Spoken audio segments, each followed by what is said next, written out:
Hello, everybody, and welcome to the OCRP iRacing ARCA series here tonight at Kansas. And we are going to be underway in about 15 minutes from now. We have a 10-minute qualify session. 5 minutes of that will be for qualifying. The other 5 will be for the drivers' meeting. For those of you that are showing up and watching live on Twitch, really appreciate all the love and support you do. This is not a interactive stream. If you're the first time, if it's your first time here, this isn't one of the super interactive streams, as we have so much to cover, especially here tonight under the lights at Kansas with some different style of racing with this ARCA car. We saw short track racing, we've seen super speedway racing, and now we're going to see what these ARCA cars can do under the conditions of a intermediate track. Tonight, Kansas Speedway is where we are at.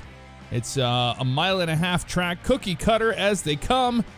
Have a look at that air temperature, 65 degrees with a track temperature of 67 degrees. A lot of grip there in that track, and it is going to make for an interesting evening of racing. When we see who has been fast all night in practice, well, it is no surprise to see Mr. Jason Lance up there towards the front. He's actually out there on the track right now, getting around the track in the 86 car, and we have to talk about this.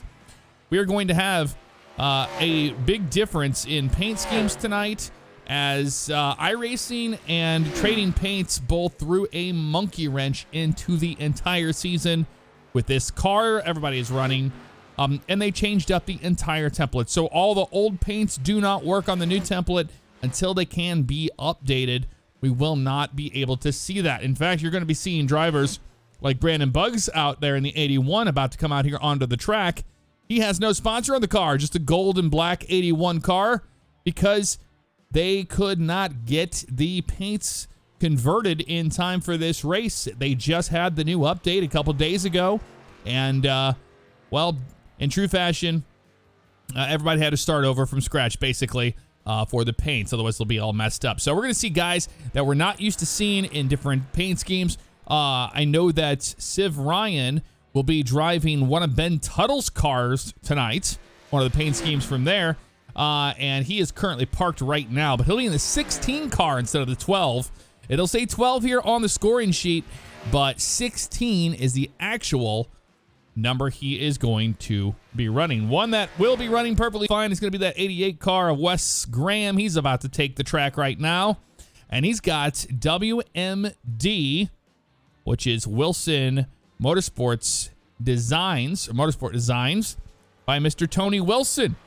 And Tony Wilson's actually here in the booth tonight. He's going to be doing his normal duties of keeping an eye on everything, but you can definitely chime in and let us know what's going on pit road. Tony, how you doing tonight? If he's around. He's in here listening. I'm better when I'm not muted. How's that? Oh, there you go. Hey, we're just talking about you with the WMD paint right there, and you have a new YouTube channel you just launched. Tell us about it. That's correct. iRacing kind of caught me with my pants down with that update. So, like you said, I've launched a new YouTube channel. I plan on using that to kind of highlight some of the processes of the painting these cars. 'Cause a lot of people ask a lot of questions, and I think the best way to answer those questions is to show them how to do it. So this weekend, we're going to do some streaming of updating these cars to the new template, so I can kind of show people what's changed and some new techniques and those kind of things. So I'd be excited for everybody to come check me out. It's just Wilson Motorsports Design on YouTube. There you have it, Wilson Motorsports Design. That's what it was. I'm sure I butchered that earlier. I probably said it differently every time I've said it. At the start of the season, I just want to make sure you had everything going. I know you had a lot going on in your life, the same as I have. But always welcome to be a pit road reporter. We always need it, so we know it's happening when we have that yellow flag out there. And speaking of yellows, what's your over and under tonight? Because I'm thinking we're going to see a lot more green flag racing than we've seen in the past this season. Absolutely. I mean, last week we had more than 50% laps under yellow. I think tonight, I'd say the over-under is probably 5 cautions. Hey, I'd rather take that than 15 cautions, so I'll roll with that. That works for me. Well, I want to talk about standings here for all of y'all that are watching. and have been following along here. And there's Tyler Thomas in his new paint scheme tonight in the 8 car, the Mountain Dew car, which is funny because I'm having a Mountain Dew Baja Blast right now. But I do want to talk about the points because we need to know what's going on. We do have one drop week this season.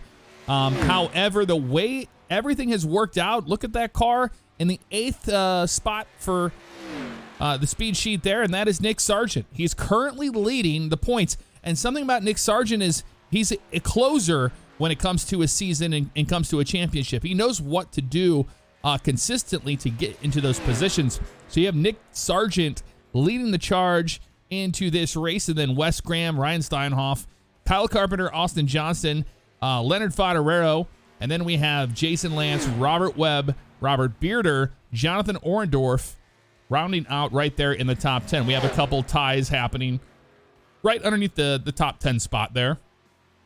But it's not the names that you would think would be as high as they are because it goes by, the best finish overall throughout the season. So that's where we are currently right now when it comes to points.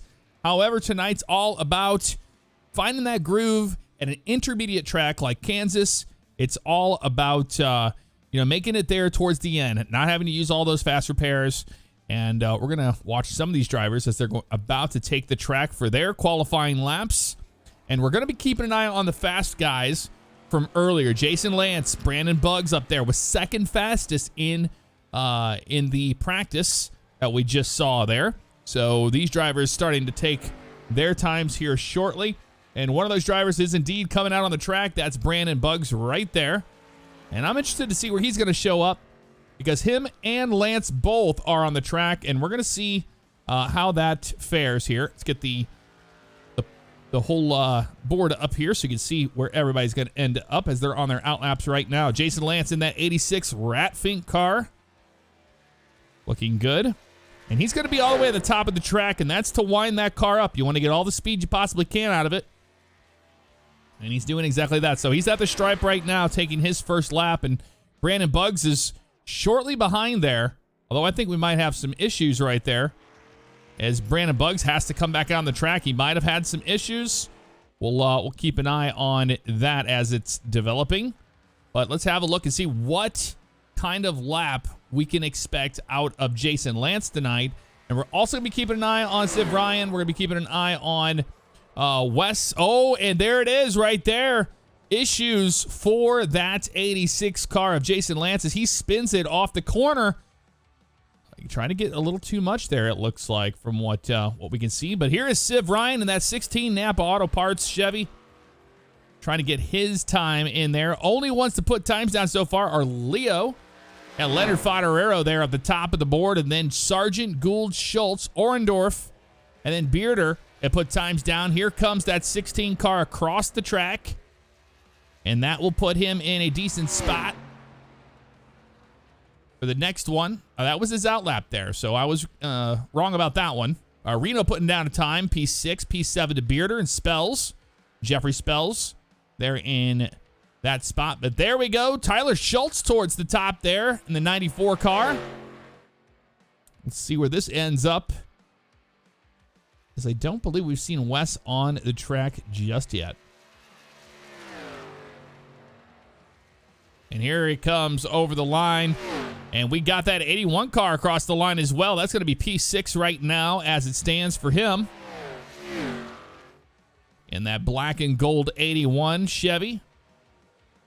He's going to shut the engine off there, and that's going to be that P5 as of right now. Oh, we just got bumped off there because Schultz, and there it is right there, Potter. Ryan Potter towards the top. Right there in that 60 car. And he's got that Ford Fusion body style on that STP. Throwback looking scheme there. So he's P3 right now. Sargent, Lance Spells. So there's Clint Spells with a P6. We've seen a lot of speed out of Clint this season, and we're continuing to see it. He's going to be in that car right there, the 31, a white Monster Energy Impala. A little different than what we've seen there with the Hooters Ford Tauruses. So we're going to keep an eye on that as well. Rounding out everything here, top 10. There it is right there. We got Johnston And that's your winner from Daytona earlier this season. And now Mitchell Calvin will come in P8 and steal that show away. And that drops Orndorff down to 9th. And then Reno will be rounding out the top 10 now. Graham, Webb, Ogle, Guzman, and Ewing have not taken times yet. Not sure if they're going to. Probably not going to. They're going to start towards the back. But Fodorero right now, sitting on the pole. We'll be back here shortly.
And for the next 4 minutes, out of respect for our fellow competitors and people we've raced across, over the years over there in the United Kingdom, they lost their queen today. So the next 4 minutes, we're going to give silence to.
Queen Elizabeth was the age of 96 as of her passing today.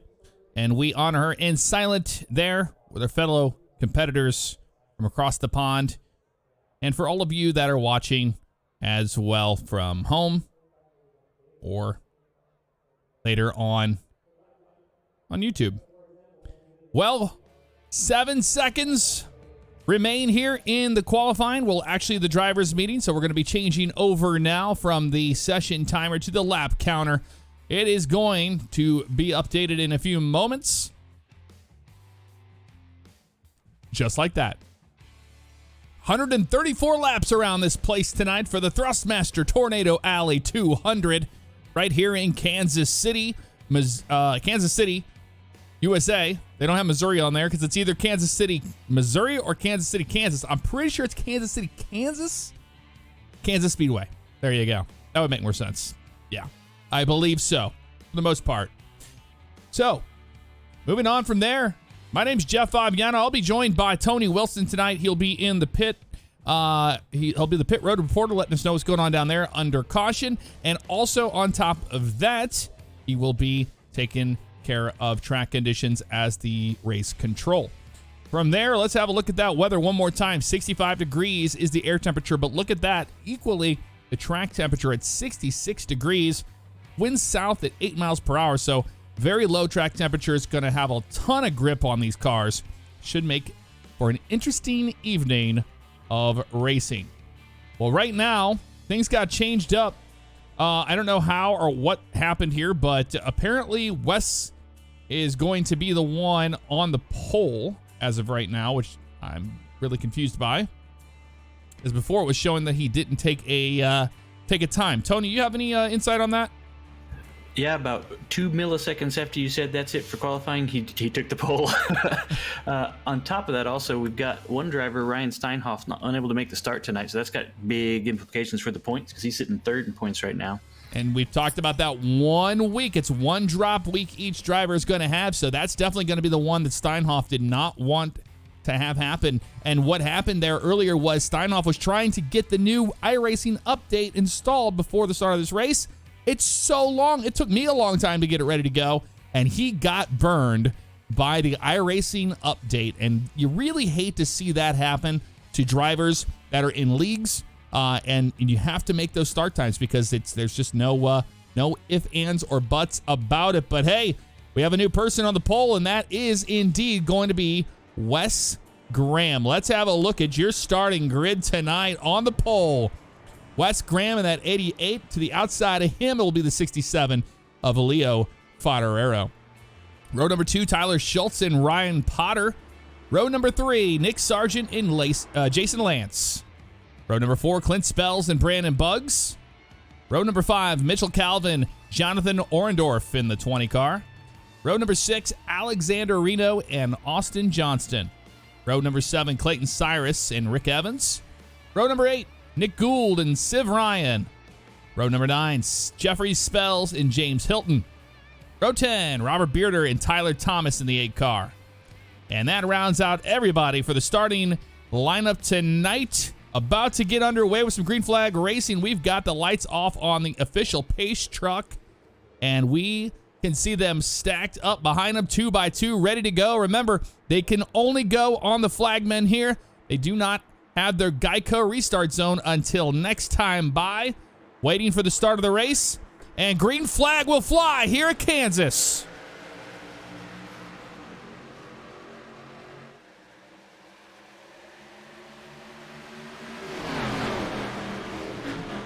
Wes Graham already with a nice pull away from the pack there, and the 67 of Fodorero is going to be meeting him at his bumper here on the backstretch, making a move to the bottom here. And this is going to be interesting to see how much the outside lane will work to the advantage, because Kansas has always been an outside groove track in the past before all the repaving happened here. But in iRacing, we know it is a top line track, and we're seeing Wes Graham utilizing that right now. And the 67 racing him, not making any moves right here, but back here, watching right around 13th, Clayton Cyrus and that 05. And then you got the 16 car. Remember, different number tonight for that driver. That is indeed Civ Ryan of the 16 Napa Chevy Impala. The field's quite spread out right now. And watching back up front, that is the 88 of Wes Graham running that top lane, and it seems to be the king as of right now. Tyler Schultz back here under fire. That's the 81 of Brandon Buggs, and now he has gotten by the 94, and he'll make his way up there to the 86 now.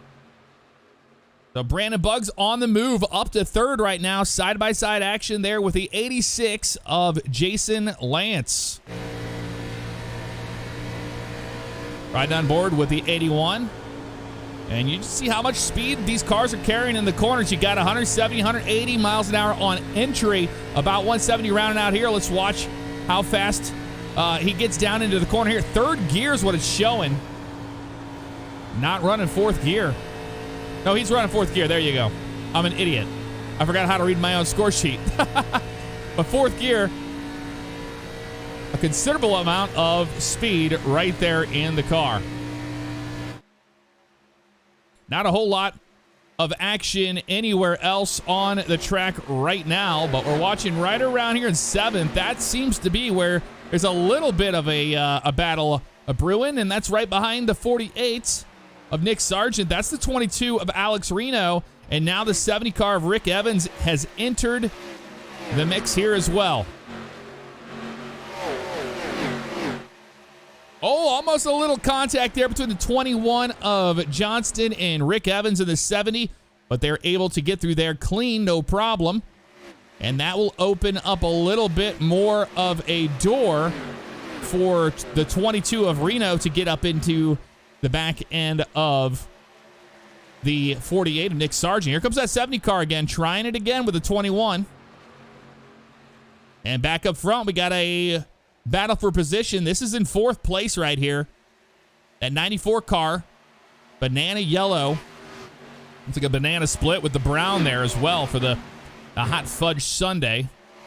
That is the 94 of Tyler Schultz. Now, different paint schemes tonight that we are used to.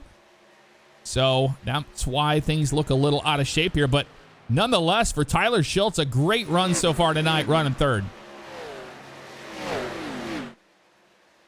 Jason Lance utilizing that outside lane there, and that's what it's all about. You know, that's the Kansas way. If we watch back up here towards the front, that's going to be Wes Graham, your leader, riding that outside, outside lane. That's what we were talking about earlier in the broadcast. The outside lane is the preferred line here at Kansas on the iRacing service, even though in the real world it has been repaved, and you would see it more as a bottom feeder track sometimes. Here on the iRacing service, we're seeing that outside lane already on lap number 8 coming into play. And Leo behind him has not made any gains on that 88 right there. Watching last lap times there, 31.5s for each. So really, really close with that. Back here in P8, we got a battle going on. That's Johnston trying to hold on to that outside lane, and Rick Evans right there in the mix. Behind them, you got the 22 of Alex Reno. He's going to drop to the bottom and try to run with the 48 of Nick Sargent.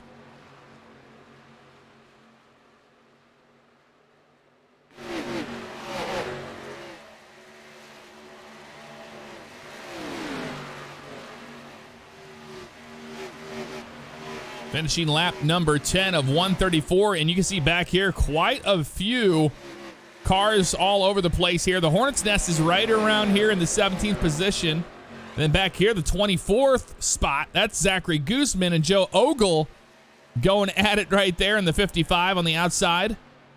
And they'll get through there, no problem. Alex Reno trying to make that work on the outside of the 48 of Nick Sargent. Very weird to see the 48 this far back in the pack, and he's really struggling with this car in track combo right now.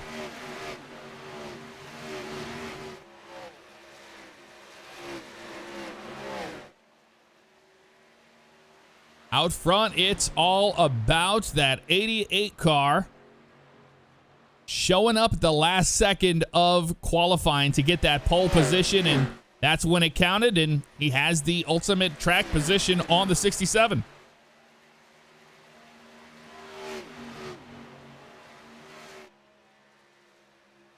Watching right here, the 70 of Rick Evans on the inside of Johnston. Trying to give each other a little bit of room here and right on board with Johnston, see what he's seeing right now. You see that draft, you know, working in his favor there to get the run, but once they get side by side, it's very hard for these cars to pass, it looks like. And the 78 of Mitchell Calvin a little slow on the outside as well. That's going to stop things up. 3 wide, almost contact there between the 21 of Johnston and that 70 of Rick Evans. That could have been a disaster. I think that 89 of Hilton got into the wall in 1 and 2 last lap, and he's dropped all the way to the back. James Hilton getting into the wall. Little damage to the car there. After starting 18th, he finds himself in the 25th position, so not what he was hoping for there. Out front, Graham still leads the charge with a half a second between him to Fodorero. And then the front of the pack here, another 2 seconds and some change to the 81 of Brandon Buggs in third. Tyler Schultz behind him. Lance Orendorf, Johnston, Calvin, Evans, and Sargent is how they run in the top 10. Behind them, you've got Reno trying to get in there. But we got a battle back here, and this is right around that 17th spot. Jeffrey Spells, Ryan Potter. We saw a good run out of Ryan Potter earlier, but right now he is struggling with that car after starting 4th. He is currently run as 17th. We've seen him as far back as 25th tonight.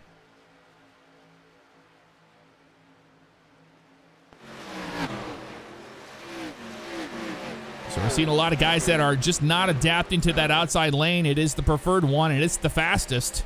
We can see that out of our leaders, and we have some blinking already happening back here towards the back of the pack. That's not a good sign for some of the drivers that need that. But now in the midst of all of that, Fodorero has made his way to that back of the 88. Maybe Graham starting to pull back a little bit, save a little bit of tire if he can.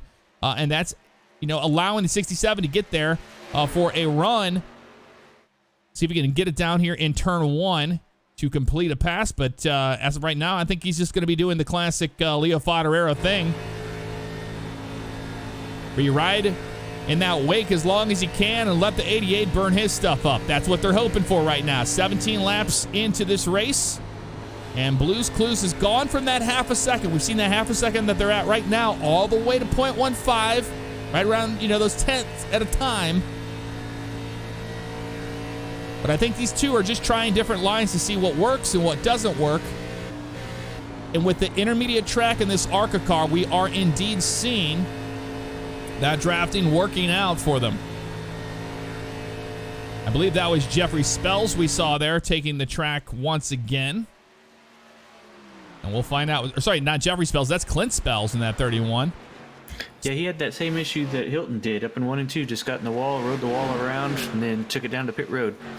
There you go. They got up in the wall, and with this new damage model on these cars, you can knock that toe out. It's very realistic. It protects the cars a lot more when it comes to the radiator and all sorts of issues with the engine that we have seen in the past, not be so great. But if you get up in the wall and you break that toe, well, it's better to come down and use your fast repair. And they haven't done that, though. They came down on pit road. They got new tires, and they got some fuel, and they had the car worked on manually. But from what I'm seeing on my scoring sheet, I don't see them using a fast repair at all. In fact, I haven't seen any drivers have not used any fast repairs from what I can see. Got one in the grass on the front stretch.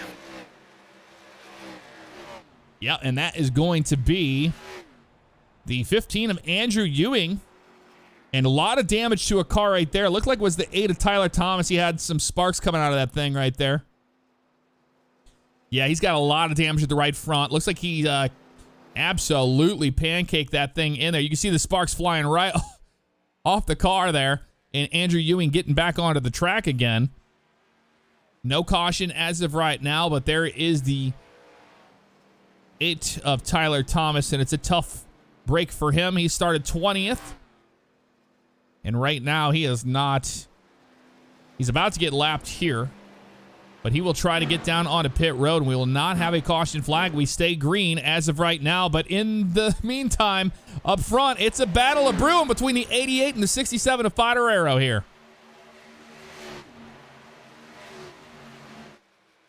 Leonard Favignano taking that bottom lane. You can see how squirrely the car gets. It looks like it gets pretty loose down there. He's able to chase it back up the track, but that gives the advantage to the 88 of Graham, and he holds the momentum off the corner, and you saw exactly how that played out. So love to see the 67 trying new things here, seeing what works, what doesn't work, especially 20 laps into this race. You're going to have a good idea of what you can expect towards the end of the race if they have a caution come out. And Favignano definitely knows what he's doing when it comes to saving tires. Tony? And Graham wants to see Favignano down there on the bottom tearing those tires up. And I think Favignano is going to get this done. He's going to have to run that Larson line and pull the slide job on him. Exactly. He's going to have to get a huge run by utilizing that draft, drop to the bottom, pass the 88, and slide up in front of him there. But from what we can see, it's been very hard for some of these drivers to get passes complete here. And that's the 31 of Spells there, Clint Spells, in the mix behind them, but that is not for position. He is a lap down. Third currently right now goes to the 94 of Tyler Schultz. And then behind him is Brandon Buggs, but side-by-side action back here. That's the 20 car of Orendorff. And there's the 70 of Rick Evans again to the outside. But another driver that's making his way towards the front, that's going to be Siv Ryan in that 16 Napa Chevy right there. After starting 16th, he's running in P8. So a good run for Siv Ryan right now, which you can watch live his onboard on his YouTube channel. We have a new leader. Leonard Favignano takes the lead away from the 88. We were watching back there where all those battles were happening, and in the midst of that, we missed this, but it's not over because here comes the 88. Yeah, that last time by, Graham stayed way up by the outside wall while Favignano got all the way down to the grass.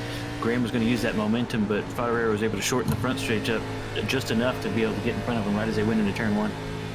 And you can see right there, just look how loose that car is for Favignano. He is absolutely wheeling that thing, especially even on the top lane here. We're seeing the 88 learning from what the 67 did and trying to apply it here back to him. Early on in the race, you want to try different things. Here goes Graham all the way to the bottom. It is normal to see these guys running that apron on the front stretch, and it's perfectly legal here at an intermediate track like Kansas. But the 67 got in front of it, has not been able to pull away. And it's possible maybe the 88 just kind of breathed that throttle a little bit and said, hey, you know what? Here you go. I'll follow you for a little while. He's already been forcing him to the bottom to tear his tires up. Now he wants him to apply that pressure on Favignano, and that's exactly what he needs to do. It's really hard to find the way to beat Wes at this track. This is his favorite track. This is where he does his best performances. If you beat Graham here, you've done something.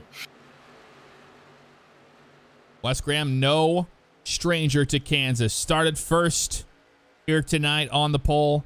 Running P2 right now in the 28 laps that we have run here. And that 31 car behind him is Clint Spells. He's a lap down.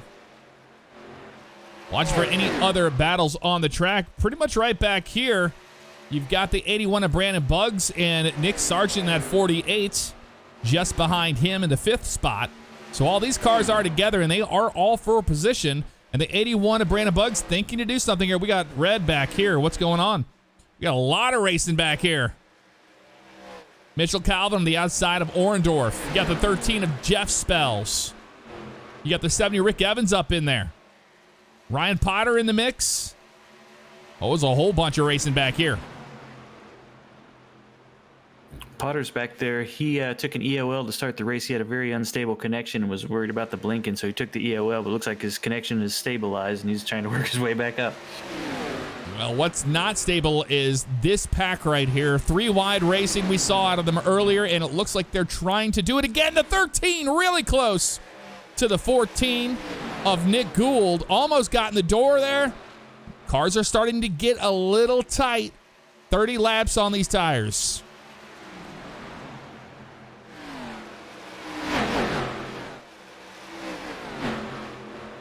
Brandon Buggs side by side with that 94 of Schultz. He'll take that position away.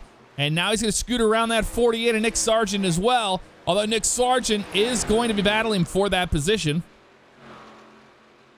And Tyler Schultz just up in the mix. Has a really good view of all of this.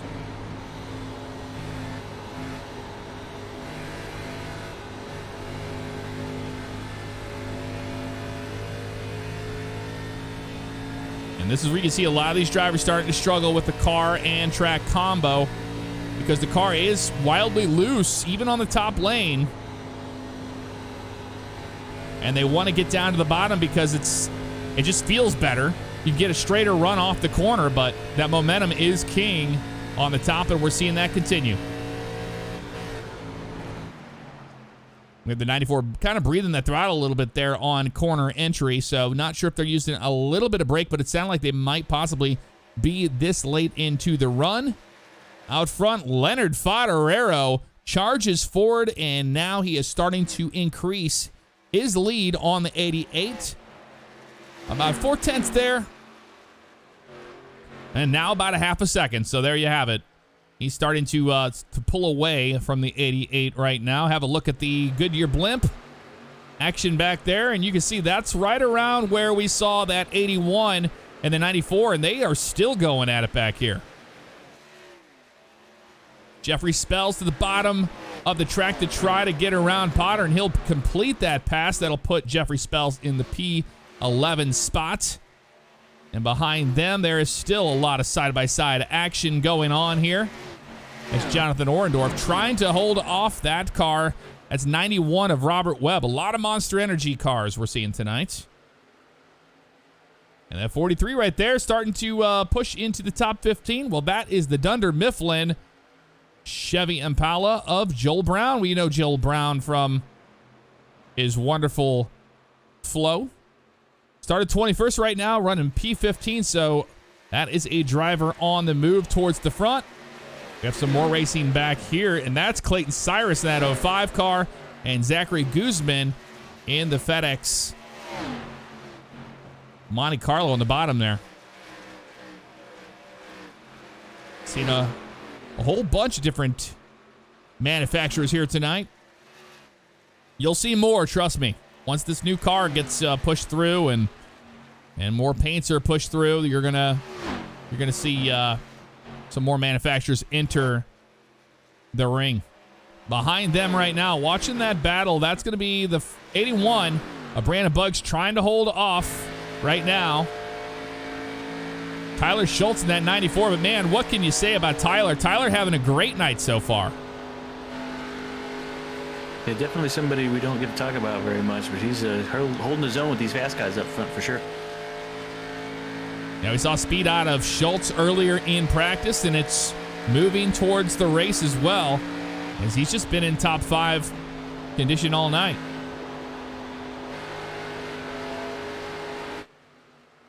And Brandon Buggs trying to find his way back up there to Nick Sargent. Nick Sargent just ahead of him there in the 3rd spot, and he is making gains on that 88 of Graham. Wes Graham right now, you can see behind him.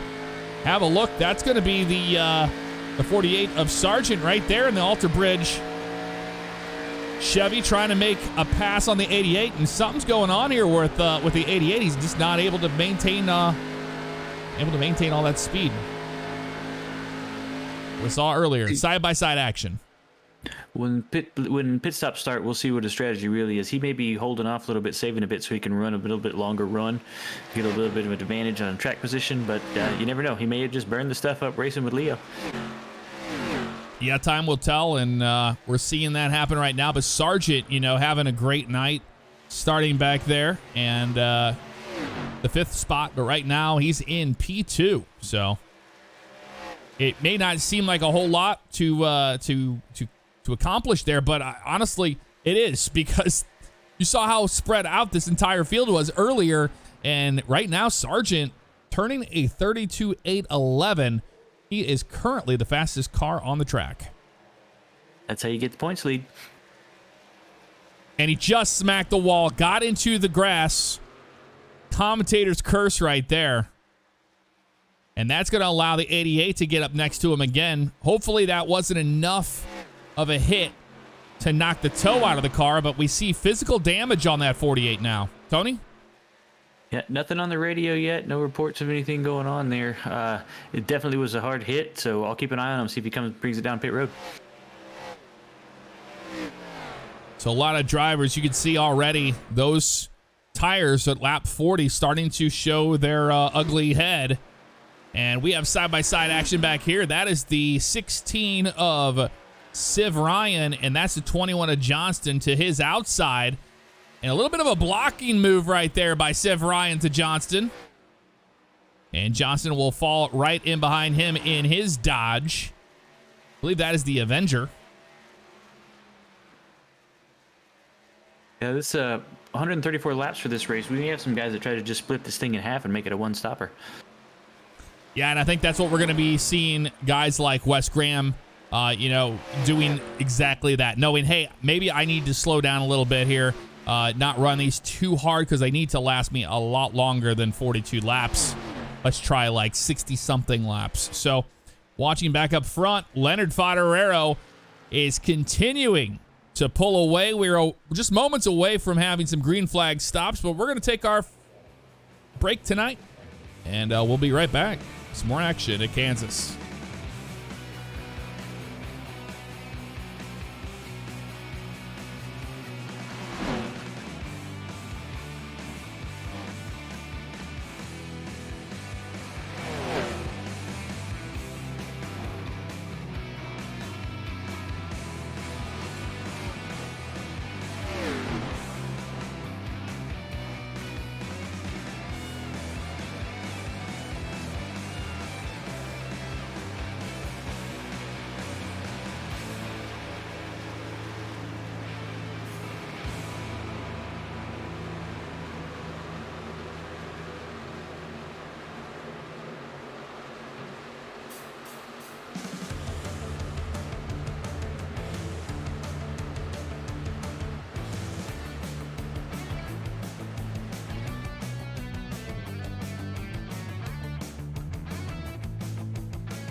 And welcome back to the Thrustmaster Tornado Alley 200 at Kansas.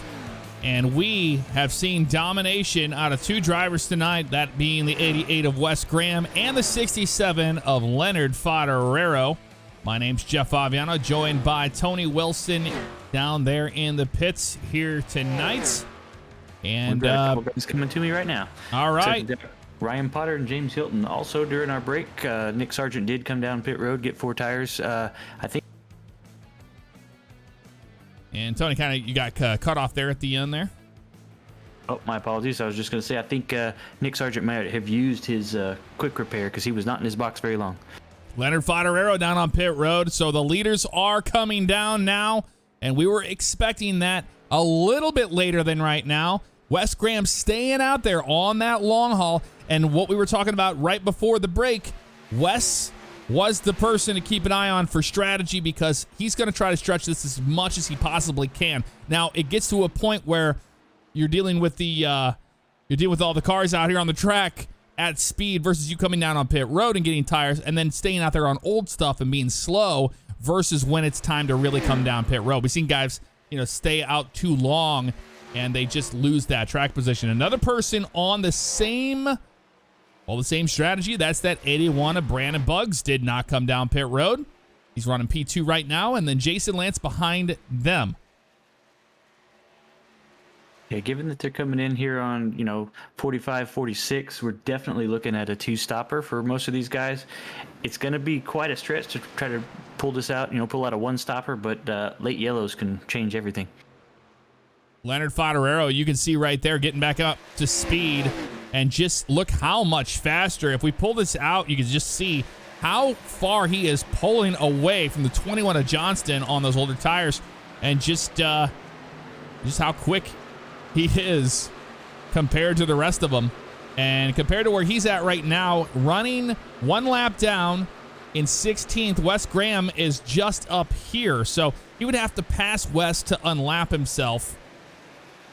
And that's going to be hard to do right now. So Wes definitely has a good advantage when it comes to that, but this is where you want to be in that position of just running as hard as you possibly can and then allowing that gap to increase over Fodorero as his tires start to wear down. So we'll see how that plays out as far as the strategy for him.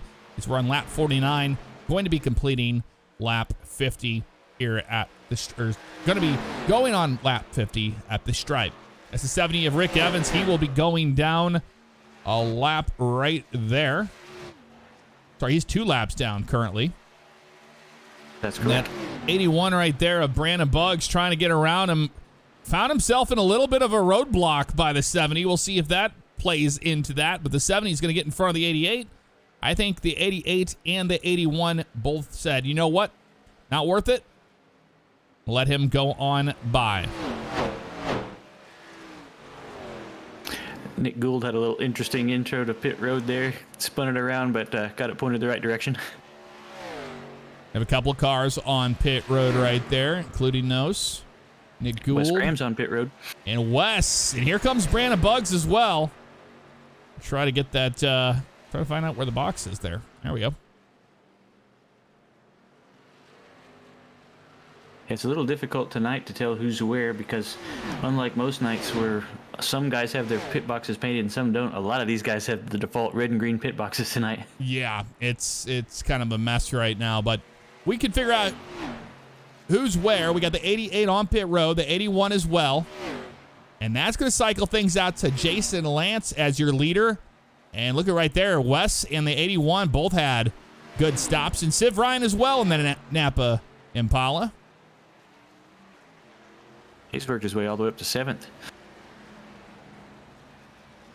A really good job by that driver. So here's the 88 right now, and we're going to show you how this is all going to cycle out in the next lap or so. I don't want to get ahead of ourselves, but right now your leader is Jeffrey Spells. Has not come down pit road yet. You got the 13, the 05 of Cyrus, and then you have Fodorero. So after the 13, the 05 come down pit road, that'll cycle everything out, and that will give the lead to Fodorero. And we'll find out just how much of a difference it was on pit road.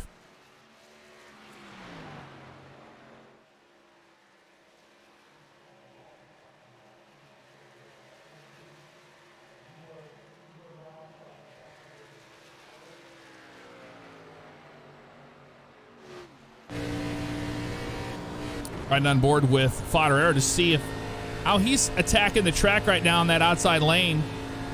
And you get a good idea of how he is getting around the track by this view right here of the steering wheel. And you want to be as smooth as possible. You see him breathing that throttle in there, getting back to it again. We apologize. The iRacing service always dumps on us right here for some random reason. And once it's back, there we go right there. We can show you some telemetry.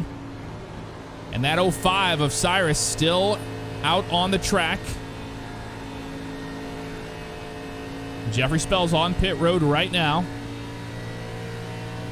So watch right here. Fodorero being nice and smooth on corner entry. Breathing it back into the throttle right there. Maintaining that momentum. And just not a whole lot of movement on that wheel. And that's exactly what you want to see. So we see right here, it's been a couple laps. We've got Fodorero right now, your leader. And if you're wondering who's in second, that's going to be Tyler Schultz behind him. So there's Leo right there in the 67. And Tyler Schultz right here coming now into turn 1 at the bottom of the track in that yellow car. Then it's Nick Sargent. And then Wes Graham and company with Buggs right there. So Wes coming down pit road, leading compared to Fodorero. So here he is right here in turn 3. Now the middle. And look over here. Right past the stripe, get almost down into turn 1. That's the 67. So you can see just how good of a stop the 67 had on the 88 right there. And it's a gamble for sure, because if you run it too hard, you're going to just tear your tires up, and you're not going to make any gains. But the 67 was just had a fantastic stop on pit road under green, and that's where it counts. Yeah, and Wes was, a handful of laps longer on track than Favignano, and that's going to play out in the end when we come. If we can run this out green, Wes ends up, we're coming to 10 laps to go, and he's got 5 laps fresher tires. That's going to be huge. And that's the 88 of Graham to the outside of Nick Sargent. That is for position. That's between 3rd and 4th right there.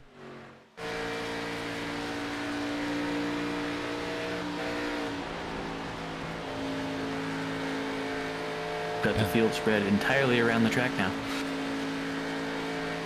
Oh yeah, the green flag stops have changed up this entire race right now, as everybody is completely spread out.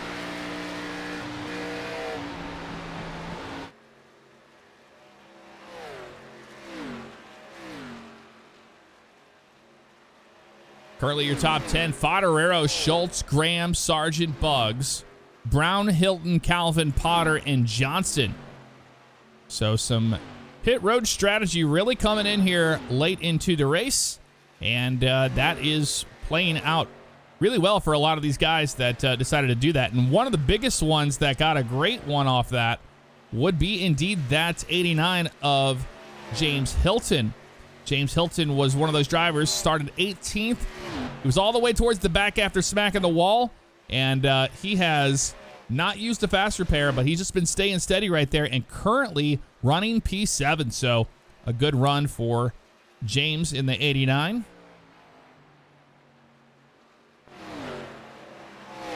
And then we go all the way back to Zachary Guzman, who's the last car on the lead lap in that 26 FedEx car. And then the first one that's down a lap is Clint Spells, Robert Bearder, Andrew Ewing, and then Jeffrey Spells. So Andrew Ewing with 2 laps and Jeff Spells with 3 laps down. Tyler Thomas 10 laps down off the track after smacking that outside wall. And using both, actually he had gotten in another incident, and that was 2 fast repairs. So I don't see him coming back anytime soon. But we got a good battle right here for 19th.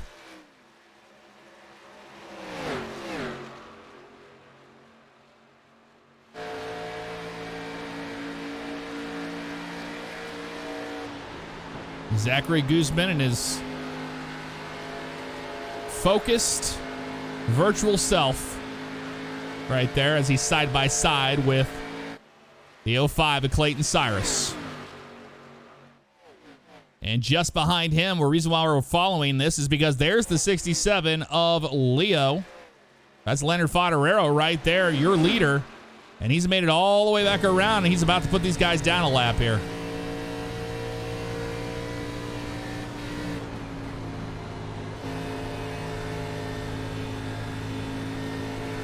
Leo's going to have to slow it down, or he's going to mess up and win this race.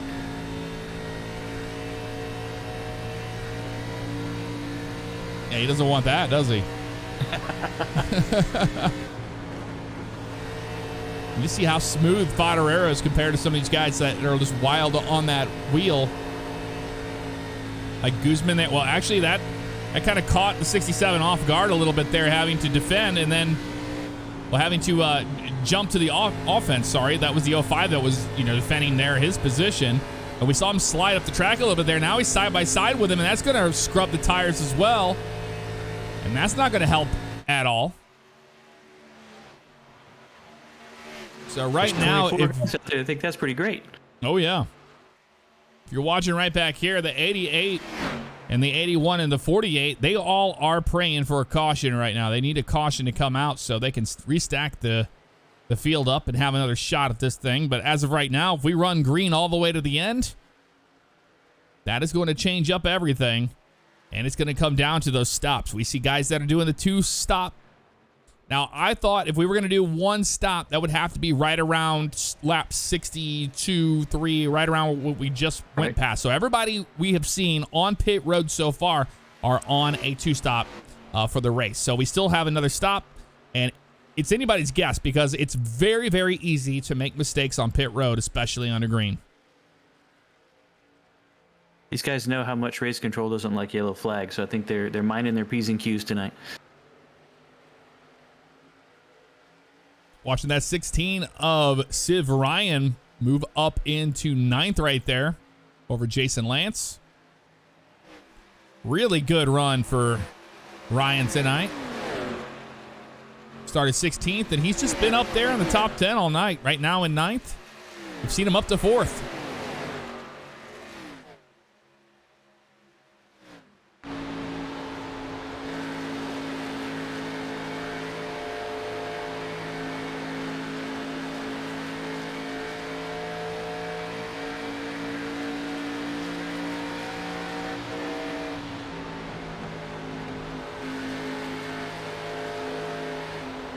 88 cars cut the gap down from 6.5 seconds to under 5 now. So Wes Graham on the move right now towards the 67, but I got to go back to this because it was heating up right around here where Ryan Potter and all of them were. That's Alex Reno in the 22 to the outside of the 91 of Webb. But going back over to here, I was watching right around Civ Ryan. That's where it was starting to heat up as you've got you got the 16, you got the 86, 89, and 78 all together right here.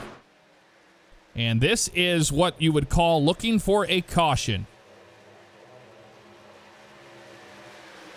In the real world, if you listen into the spotters for teams, you'll hear them say that over the radio sometimes. Hey, they're looking for a caution, looking for a caution.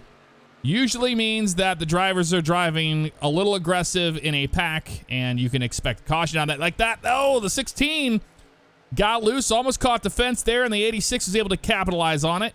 But now they're going to charge to the bottom of Johnston and Joel Brown on the outside.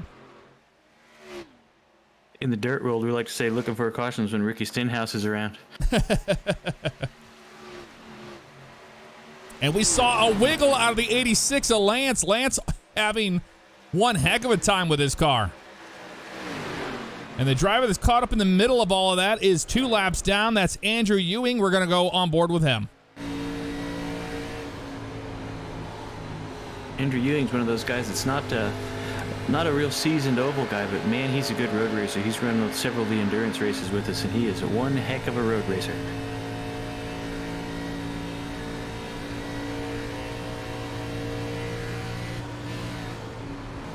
That's Jason Lance to the inside of Civ Ryan in that 16 Napa Auto Parts Chevy. And now they're going to be side by side for position right here.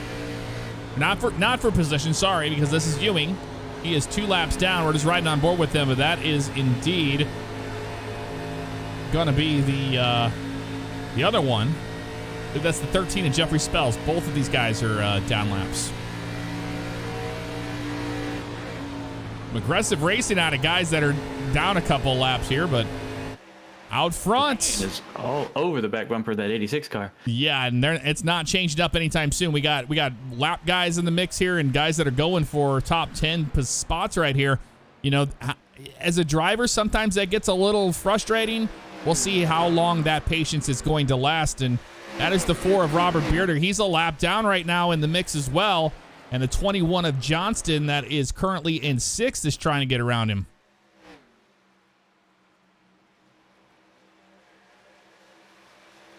Those guys did a great job. A lot of side-by-side action there, almost 3 wide sometimes in that Hornet's nest, but they were able to completely figure that out, and they get back to single file behind them. The only 2x2 race that we see is like right here.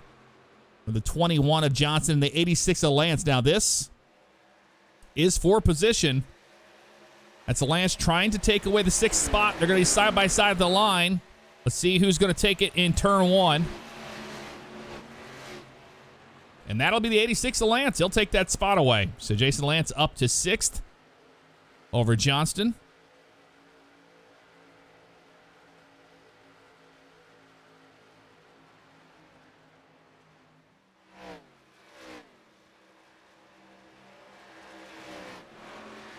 And we're going to take a quick break. Be right back with you.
And we are back here under the lights at Kansas. It has been all green flag racing, 0 cautions so far.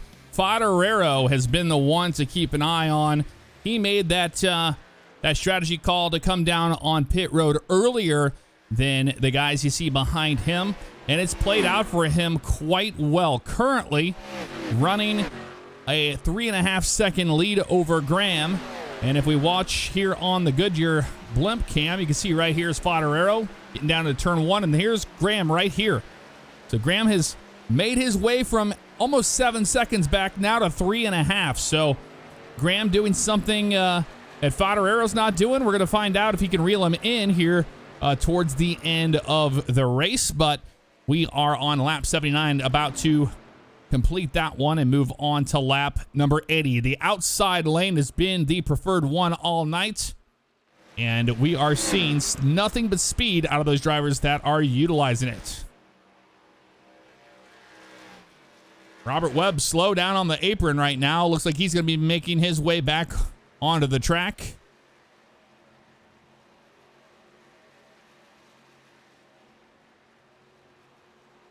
He's very slow on the bottom of the track right there, Tony. Yeah, I'm trying to figure out what's going on with him there. I didn't hear anything on the radio, and I didn't see any incidents, so I'm not sure if he might have had a little incident in turn 2 and just got it down to the bottom of the backstretch to get out of the way. I'll run it back and see what I can find. Yeah, he's bringing down on pit road right now. Not sure what's going on, but definitely an unplanned stop. We wouldn't expect to see them on pit road this early, or maybe we would. Maybe these guys towards the back are gonna do a 3-stop. Just so they don't cause a caution. And we're seeing that 91 of Robert Webb on pit road right now. Robert Webb, a lap ago, got loose off of turn 4, got into the outside wall, and then just kind of coasted around the apron there.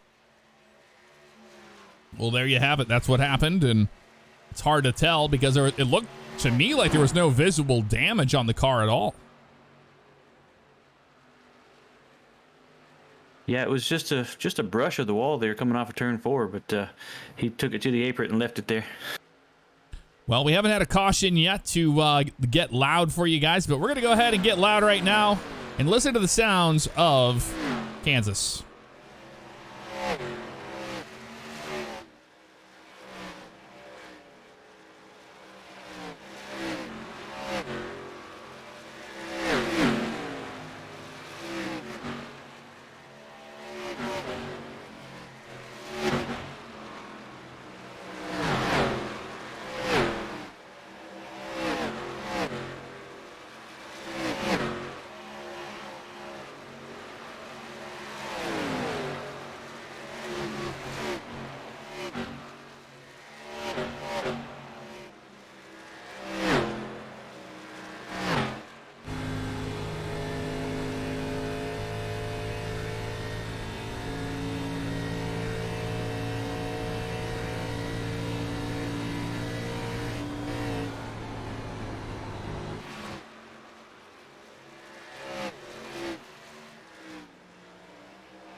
.86 laps complete here at Kansas.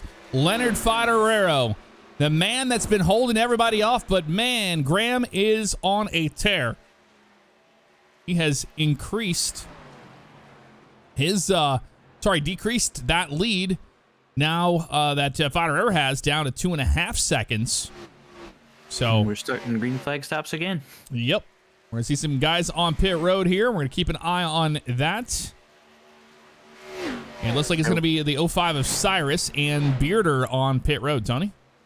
Yeah, we had Clint Spells had gotten up there behind Graham and was kind of helping him out, trying to draft a little bit. And they got on the radio. Wes said, "Hey, you're making me a little nervous back there. Go ahead and get in front of me. You're going to help me out a lot more in front." And once he made that pass and got clear, Wes really started cutting down that gap again. We got Jonathan Orndorff. We got Alexander Reno. Those guys coming down on pit road. Nick Gould, Jason Lance. But we're going to be keeping an eye on the leader. Don't want to miss out on this right now because the race currently is between the 67 and the 88. And who can get on pit road faster? Well, who can get off pit road faster as well. But the biggest one is going to be don't make any mistakes. If this is going to run green to the end, you cannot make a mistake here. It's so easy to do in iRacing, especially ever since they added the crew. And the way you have to get into your pit stall. So guys that are really aggressive on the brakes, very late braking, getting onto pit road are going to benefit a lot more, and every second counts here. So we're going to be kind of waiting on bated breath here to see who's going to come down on pit road first. It's going to be the 67 and the 88. Now, the 67 came down first time last time, so I would imagine that would be the case, but maybe the 88 wants to change up his strategy and come down pit road a little earlier. Yeah, it'll be interesting to see. I mean, he gave him a good 5 or 6 laps, before he came down last time. I think the most important thing is don't be on pit road when the caution comes out. And that's the 88 right there of Wes Graham, and he has made his way up into 2 seconds now on Favignano. So definitely making good gains here late into the running. So once he starts applying that pressure, it's going to be interesting to see if Favignano comes down pit road because of that pressure, or if he wants to stay out as long as he sees that 88 behind him. Here comes the 67 of Favignano. He's on pit road. In front of the leader there, the 60 car came down and got a little loose there and missed the commitment cone coming in, so he's going to be serving an unsafe pit entry penalty there. And that was another drive that almost got it sideways. That was the 81 of Brandon Buggs, as he is on pit road as well. And Tyler Schultz, Rick Evans. Yeah, these guys are hauling the mail coming up to that commitment cone. It's tough to get them slowed. Man, yeah, you can see the 22 of Alex Reno having his hands full as well. Graham still staying out there. He's not coming down on pit road just yet. Graham on a different schedule than these guys.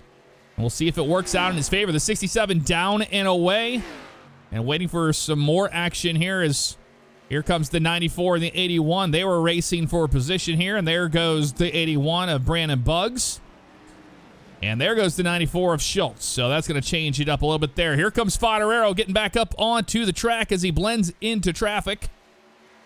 He's going to have to drive like heck right now, as Favignano is currently 1 lap down. Now let's have a look at the Goodyear blimp here.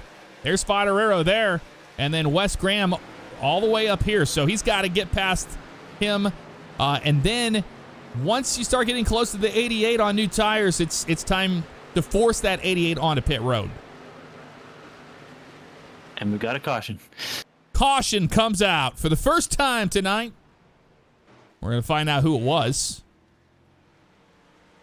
Looks like Brandon Buggs. Yeah, coming off turn 4. Brandon Buggs on cold tires has a spin late into the game here, so we're going to back it up here and find out exactly what just happened here.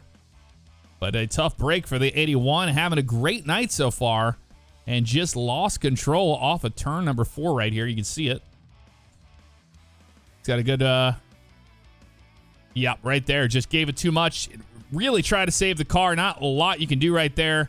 It's time to just hit the brakes and hold on. Try not to pop those tires. The grass wasn't too bad there, but it was enough to cause that caution. So there you go. That's going to change up everything. And Wes Graham, well, did this work out for him? Yeah, because it's going to he's going to be able to get in the pits and get out, and Leo's going to have to take that trip around. It's going to hurt him a little bit on track position, but it's going to, keep him closer to Leo coming out of the pits than it would have if they had gone under green, I think. And a couple of drivers following suit. We got Graham on pit road right now. And that looks to be the 48 of Nick Sargent. Johnston, Civ Ryan. That's Gould right there in the 14 that's getting back out onto the track. And then that's the 20 of Orendorf on pit road as well. We're watching Leo's right about the middle of the backstretch. He's got the wave around on Lucky Dog. We're going to watch Wes Graham should come out of the pits in front of him. And Leo's going to have to go to the back of the line anyway for being the Lucky Dog, so this is going to play right into Wes's hands. Yep, he was not able to unlap himself. If he was able to unlap himself, that would have worked out just fine and dandy, but that is not the case here. So Wes Graham, your leader going in, and he will be your leader coming out of the pits as well. Been an interesting night, but that's that late race caution that a lot of these guys didn't think was going to come, and it did. Won the 81, not won the 81, but win the 81. Lost control off of turn 4 on cold tires and brought the caution out. That's going to change it all up. Yep, we're looking to see where this shakes out, who ends up in the lead, and I got to keep an eye on that pace truck when those lights go off, make sure the wave rounds work. iRacing has a tendency to not push those lap cars around the pace car. Ewing got Spells and also Evans on pit road now. And the other one that's out there still is the 43 of Joel Brown, looking to get his wave around since the 88 came down on pit road. And that's the 14 of Gould up there as well. So having a look here, Andrew Ewing and Rick Evans are on pit road, but looking back here at the 43 of Joel Brown on the lead lap currently right now. So he's the last car on the lead lap. But he is scored in the 12th position. So we'll see how this plays out. There's a lot of wave arounds up here. Guzman all the way back, so we're gonna find out what happens here in just a few. And as they figure all that out, we're gonna take another break. We'll be right back with more action at Kansas.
And welcome back to Kansas Under the Lights here. Going to be trying to put this one away. Graham maintaining the lead after the caution came out with the 81 of Brandon Buggs spun off of turn 4 on cold tires after green flag pit stops. But right now, that's going to change everything up here after those wave rounds. You're going to have the 88 of Wes Graham starting in the first position, and then you're going to have Nick Sargent, Civ Ryan in that 16 Napa Auto Parts car, and Johnson up in the mix. Pace truck is down and away as they head towards the Geico restart zone for the restart. In the Geico restart zone, green flag in the air.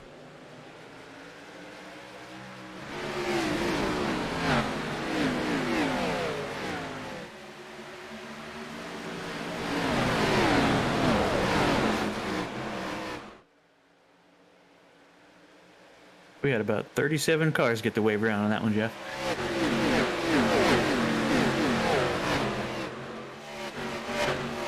That's a lot of cars for wave arounds right there.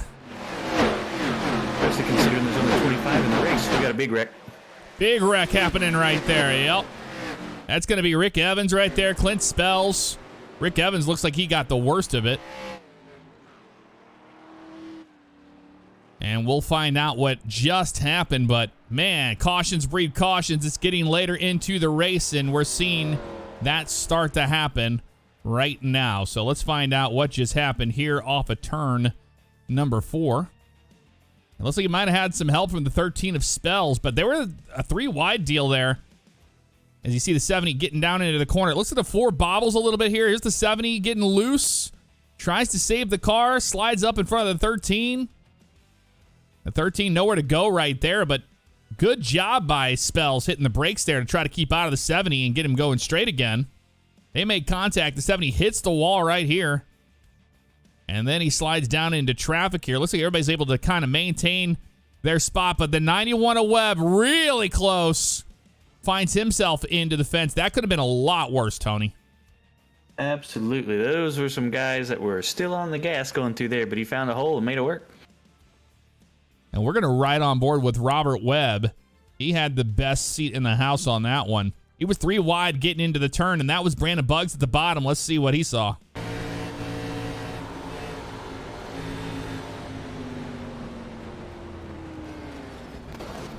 Good job by Webb. Just, I mean, got in the brakes, tried to anticipate it the best he could, and then got going straight again.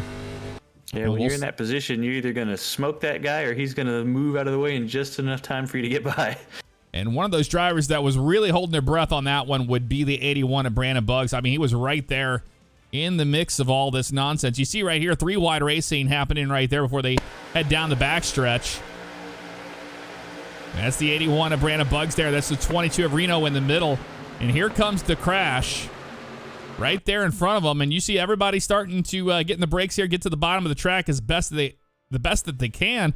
Ryan Potter having a big pop right there. And, man, just barely missing the 70 was Robert Webb. So they lucked out on that one.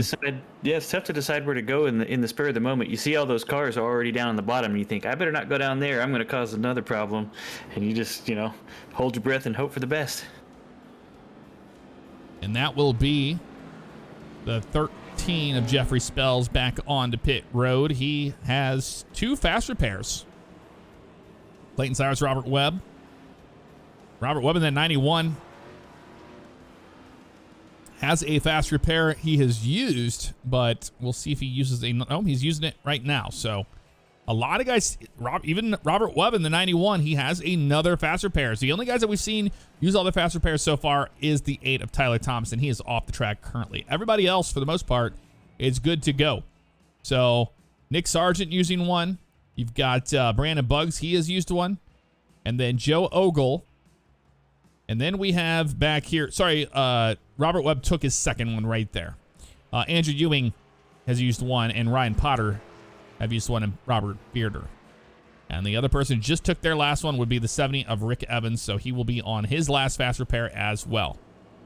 Lights are on the pace truck right now. They'll be turning off this time, but this drive will be 2x2 once again. And, well, that didn't work out too well for any of the guys in the top 10 that were trying to make moves there, as that caution did come out pretty rapidly.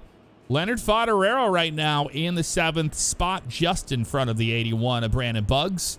And that is the 26 of Zachary Guzman.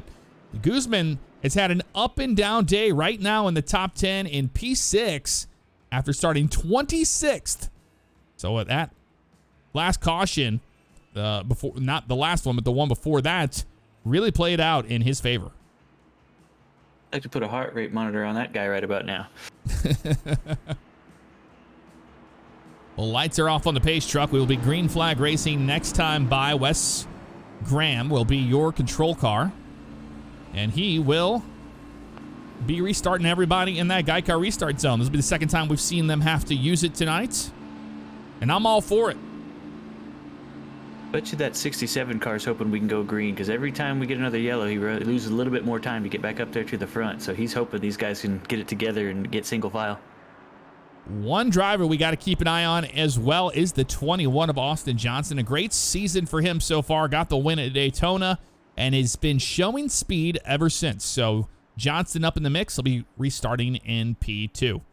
Pace truck's down and away. It's going to give Wes Graham the control as he leads them over to the Guy Car restart zone. Green flag back in the air at Kansas. A great start for West there. Johnson to the outside of Orendorf up in the mix. Another driver we haven't talked a whole lot about.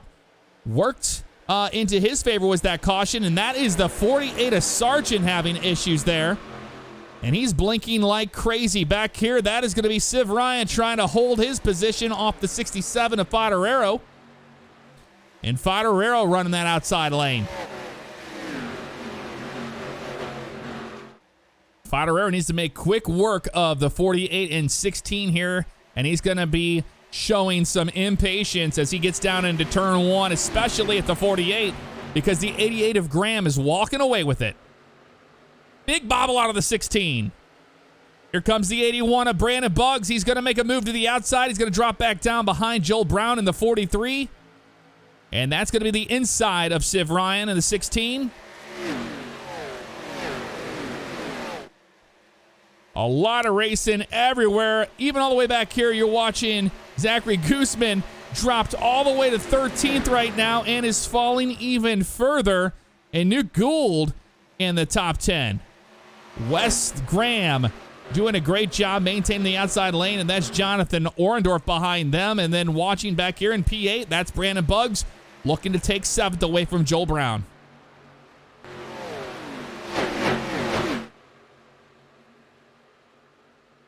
Ooh, really, really tight there.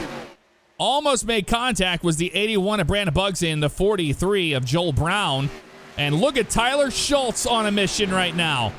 Great driving out of that driver tonight, and he is going to find himself in the P5 position, trying to hold that 81 off of his bumper. Got the field just about single file now.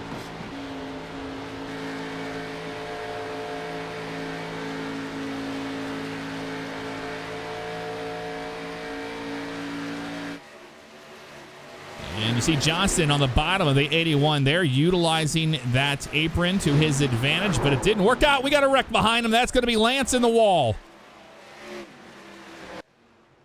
Jason Lance, Nick Gould right there. Caution comes out. Let's find out what just happened here. But it looked like it was, looked like the 86 had some help from the 14 here, but we're going to find out in slow-mo. Now, it looks like the 86 kind of just comes up. Almost got into the 16. We're going to see another angle of that one. But, yeah, Jason Lance right on up into the 14. The field doing a great job of keeping their noses out of that mess. We'll back that up again, and we'll watch from the blimp cam once iRacing allows us to. There we go. So you see there, Johnston really slow on the bottom, and that was the 86 of Lance just kind of thought he was clear of the 14 to make that move upward, and it did not play out in his favor at all. So we can see what happened there to Johnston for that to happen. I noticed Johnston was very, very slow right there. He lost control right off of turn 4. That's what caused this whole thing right here. Austin Johnston just kind of had a self-spin happen right here. Do what? Several cars to pit road.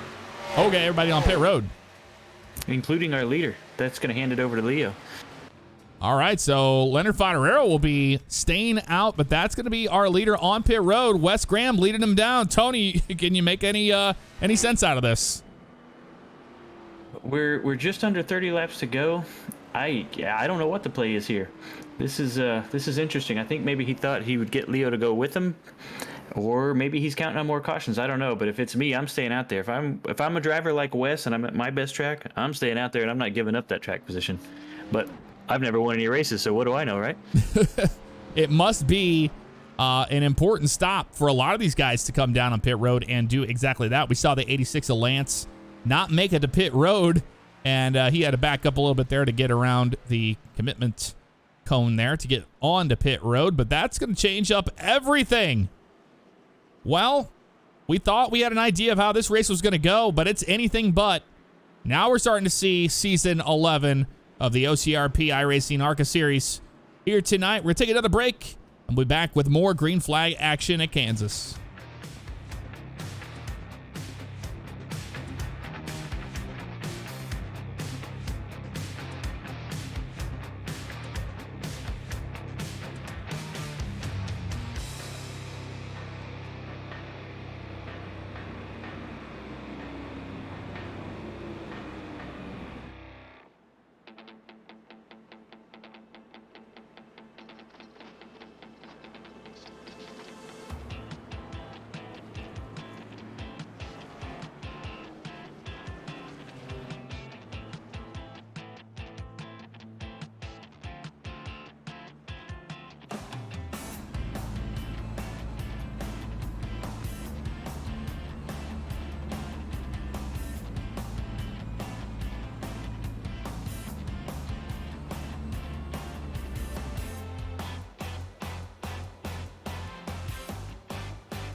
And welcome back to Kansas, where we are under the lights to try to put this one away. Lap 111, restart on lap 112 of 134. Leonard Favignano stayed out, and everybody else came down on pit road except for the 94 of Schultz, and looks like Civ Ryan also staying out as well. Wes Graham and Brandon Buggs coming down on pit road to change things up when it was just a little bit to do with track position, but we're going to see if track position is king here or if it's tires. And knowing some of the drivers and seeing the decisions they just made, I think maybe tires matter a little bit more than we are led to believe. But right now, we'll be watching that 67 as he'll have control of the restart for the first time tonight as he'll lead them into the Geico restart zone. How about that weather? Well, wind south 6 miles per hour, 65 degrees and 66 for that track temperature. Plenty of grip right there.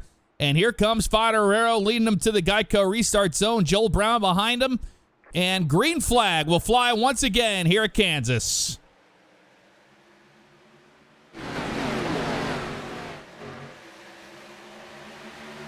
Jeff, I reached out to Graham on the radio while you were gone. His response was, I got to do something different than Leonard. There you have it. Favignano screaming out front. Here comes Graham charging the inside.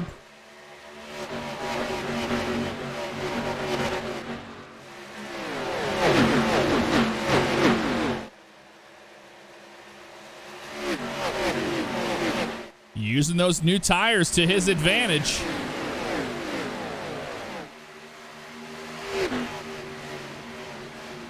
And that's Brandon Buggs fighting the 16 of Civ Ryan there. And just behind them, they're getting squirrely. Almost 3 wide coming off of turn number 2. That's James Hilton in the outside. Nick Sargent to the bottom getting around Guzman. Have a look at that 20 car of Jonathan Orndorff. He's trying to hold off the 81 as well, the outside. But up front, that's where it's getting interesting. That's the 88 of Wes Graham and Joel Brown all over the back bumper of him as they are trying to charge towards Favignano. And Wes did not give him a whole lot of room coming off of 4 when he moved up there to the top. He's like, I'm on a mission. You're going to have to get out the way, sir. He knew it had to be done, and here comes Tyler Schultz looking to the inside of Joel Brown and the 81 of Brandon Buggs as well. A lot of drivers utilizing that bottom lane, even though the outside is the preferred one. We're 27 wide back in the back. Yeah, a lot of cars back here, right around the 13th, 14th spot. Trying to figure it all out. Zachary Guzman in the 11th spot. Kind of up and down in lanes, and everybody kind of hangs on to it there. That's the 48 of Nick Sargent making a move there to the inside of the 21 of Johnston. Thought he just about had bought the farm off of turn number 2 there. He's able to get it going straight, no problem, even at these incredible speeds. Jason Lance, even after that incident right there with Gould earlier, he's back up in the mix in the top 10 right now.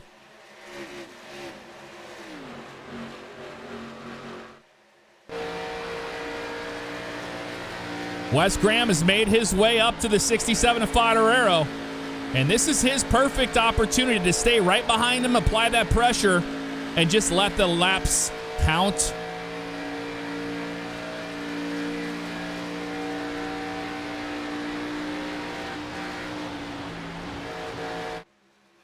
West at the bottom for the lead on Favignano, side by side off of turn number 2. Still side by side on the back stretch as they head down into turn number 3, and he almost gets to the bumper of the 67. Leonard Favignano maintaining that momentum on the top lane, and it forces the 88 to do the same. Don't count out that 81. He's closing in as well. Brandon Buggs saying, I absolutely love seeing this side-by-side racing right in front of me. He's been able to gain a lot of position on him here from that.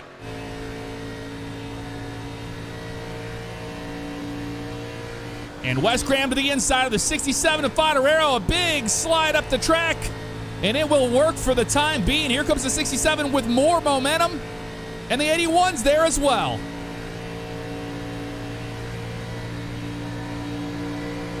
Brandon Buggs taking absolute advantage of these two from the hard racing they were doing, but they but the 81's found speed at the bottom.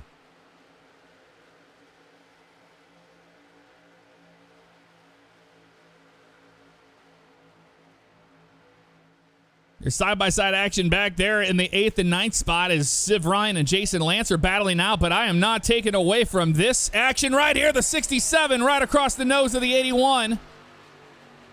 Hard racing up here for the lead right now. Joel Brown's loving it. 14 laps to go.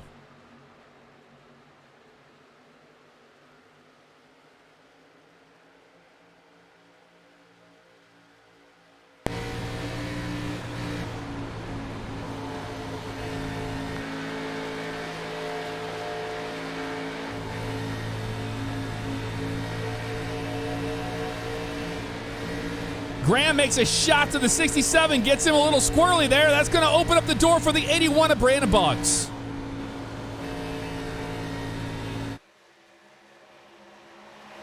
Now Brandon Buggs to the lead off of turn number 2, side by side down the backstretch. And that's going to open the door for the 88 as well. He'll drop to the bottom. The 67 trying to block a little bit of that lane. Not able to do so. Now the 88 is going to hook up to the back bumper of the 81, and they're going to be tandem at the line. Caution comes out. Try to find out what just happened there. Got a slow car over in turn 4. You know which car that is? I'm working on it. There it is right there, Joe Ogle. Man, it was just getting good, too. Well, we're going to watch this replay and see what happened really fast before we see what happens on pit road. But I have a feeling these guys might be coming out. Looks like it happened right here. Rick Evans right there with the 78 of Mitchell Calvin. Calvin comes up the track right into Ogle. Hard lick for at 55 right there. Let's back it up a little bit so we see what exactly happened here. Looks like the 70... Looks like there's a checkup with Robert Webb, and the 70 just turns the 78 there. From that bobble. Well, there's no way to react in time for that one. No. It looks like Foderaro's going to pit road. Buggs and Graham are staying out. Wow, what a change of events there. Brandon Buggs staying out as your leader right now. Don't go anywhere. We're going to have one heck of a finish to this race. We'll be back with more action at Kansas.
And welcome back to Kansas Speedway under the lights tonight, trying to finish this out.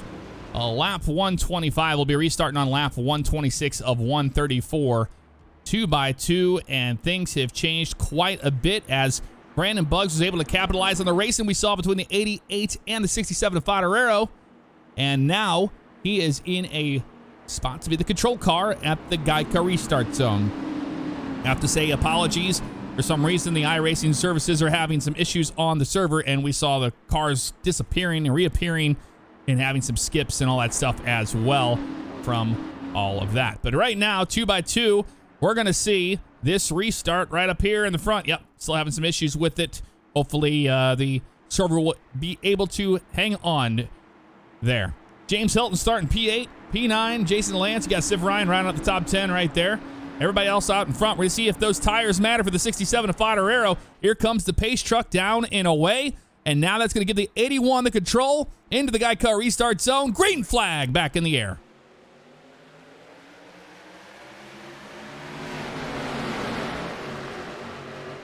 Brandon Buggs with a really good restart. 3 wide behind the 88 of Wes Graham as they charge into turn number 1 off of 2. Here comes Favignano to the inside of the 88.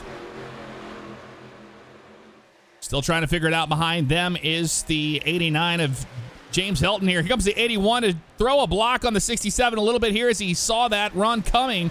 And now it's going to open the door for the 88 to the outside of the 81 of Brandon Buggs. We got a car sideways. That's Siv Ryan sideways. Caution will fly. And I don't believe he hit anything. Really quick caution on that one. We'll find out what just occurred here.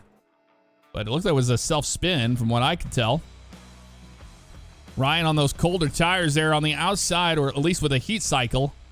And there it is. We've seen this all night long off of turn 4. It happened to the 81 earlier and brought the caution out. It's a self-spin, but a really good job by Ryan keeping it out of traffic there. And right here, once the car gets sideways with him, he locks it down just like he should right there to prevent the car from shooting back up the track, and did a really good job there. So the caution will come out. No damage to that 16, but he will lose track position for sure.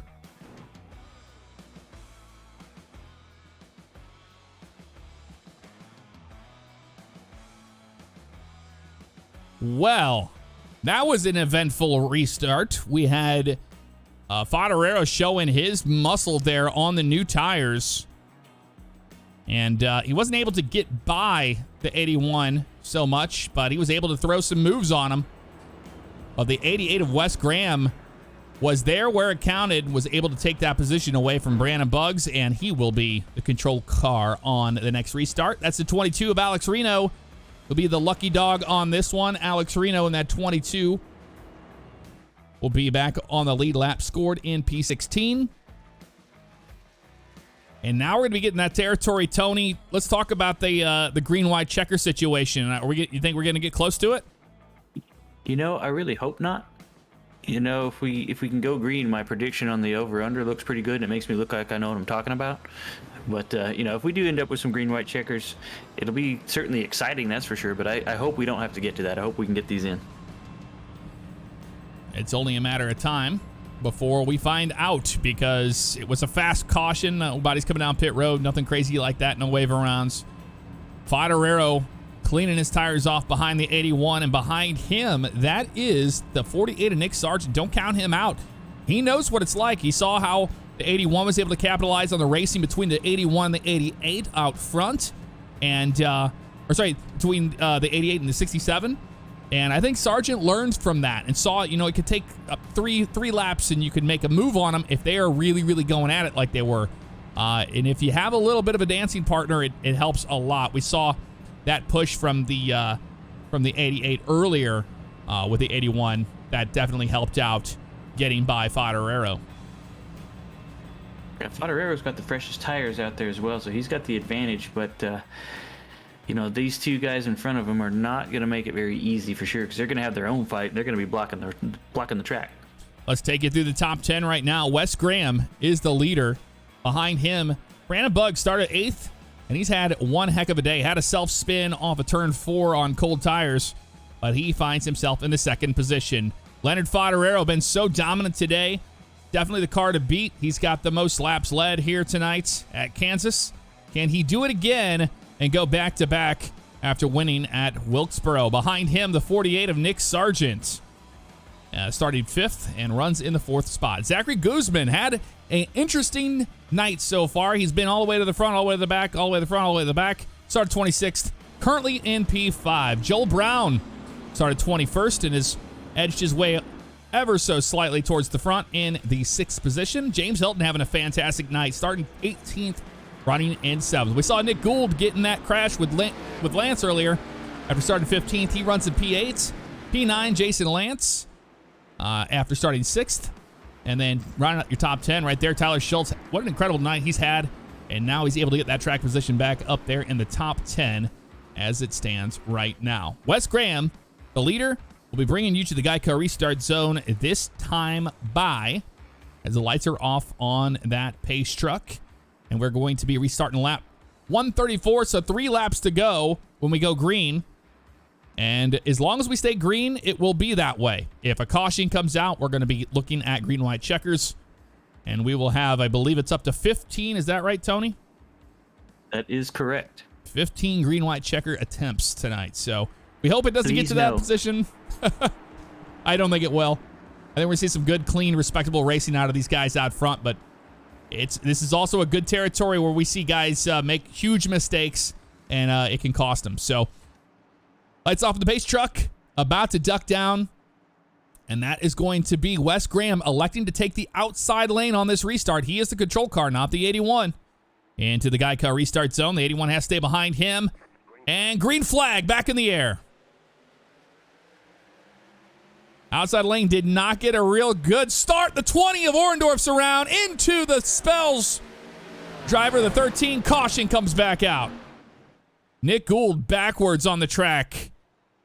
We saw Orendorf sideways, and it was all downhill from there. Cautions breed cautions, and now we might be looking at green-white checkers. I think we will be in green-white checkers. It looks like somebody tried to take advantage of that. 3 wide right there. And Jonathan Orendorf having a great night tonight. Got the worst end of the deal. Gets going. Here comes Spells to the... Oh, yeah, he got into the 21. 21 gets into the 20. Orendorf just wrong place at the wrong time. Nowhere to go. And gets clobbered by the 13 right there. And then Cyrus to the inside to try to prevent getting out of there. Bearder sideways in front of the 22 of Reno. He's able to get through there. No problem. But a real tough break for that 20. He's had such a good night. And also for Nick Gould and those guys. But Austin Johnston kind of got the worst end of the whole deal, as he was just restarting the race, and it looked like Spells kind of just drove into him there and spun him up the track into the 20. And we're sorry, it's Webb, because they all are driving the same car, I believe. Everybody's got a crazy paint tonight. Yeah, Robert Webb, a Monster Energy car. Spells, Monster Energy car. And then I believe the other Spells, Monster Energy car. We've got a trio of monsters tonight. Yeah, so I'm not even going to feel bad about that. No way to even know. It looked like a black car with some green on it, or maybe the opposite, but turns out it was green with black. It was the other way around. Well, we're gonna take advantage of that, and I'm gonna take a little break here for some water and stuff. We'll be right back with more action, trying to finish it out here at Kansas.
And welcome back to Kansas. We're going to be in a green-white checker situation here for the Thrustmaster Tornado Alley 200. My name is Jeff Favignano. I'm joined by Tony Wilson in the pits, and he is taking care of race control tonight. So we find ourselves in this position, Tony. We kind of worried that was going to be the case, and here we are. Hopefully we can get a good, clean restart for the 88 of Wes Graham. He will be leading them into the Geico restart zone. Need one good lap. One good lap. If the caution comes out before then, they'll stack them up. If we get one lap, if we get that white, the flag that follows afterwards ends the race. No rules after that white flag, right? You would think so. You would think so. All right. Pace trucks down and away. The 88 of West Graham now taking the bottom lane into the Geico restart zone. Green flag back in the air. Leonard Fodorero to the outside right there on the back bumper of the 81. 81 goes up for a block right there, and a little contact between the two drivers. That'll put Fodorero into the wall. The 88 screaming out front right now. Nick Sargent took advantage of that, and he's going to take the second position away from the 81 of Brandon Buggs. 3 wide, almost 4 wide off the backstretch down into turn number 3 as Guzman dives to the inside. As Joel Brown on the outside, almost looks like a contact happening right back there. The 88, we got a crash. They did not make it back in time. We're staying green. No caution, no caution. No caution. Green flag still in the air. White flag. 1 to go. Brought to you by Thrustmaster. The 88 of Wes trying to get it done here. Nick Sargent late into the game. This is his last set of corners he has for him. He's going to dive down in there. The 88 is going to try to take away that air. Back up the track he goes. Here comes the 48. They're in the wall behind him with the 81. And there we have it. Wes Graham gets the win at Kansas. What an incredible run that was towards the end right there. That could have been a lot worse, that's for certain. But, man, you got to give it up for Sargent right there. You know, there's a reason why he's leading those points, and it shows right here that he knows what he's doing because, man, that was incredible. That was a lot of fun to watch. That was some kind of finish. We got a real quick caution there at the end, and then this last one, we had a couple guys in the wall, but I guess they were far enough back in the pack. iRacing decided no harm, no foul, keep racing. There you have it. Unofficial results right there. And Wes Graham going to burn it down at the line.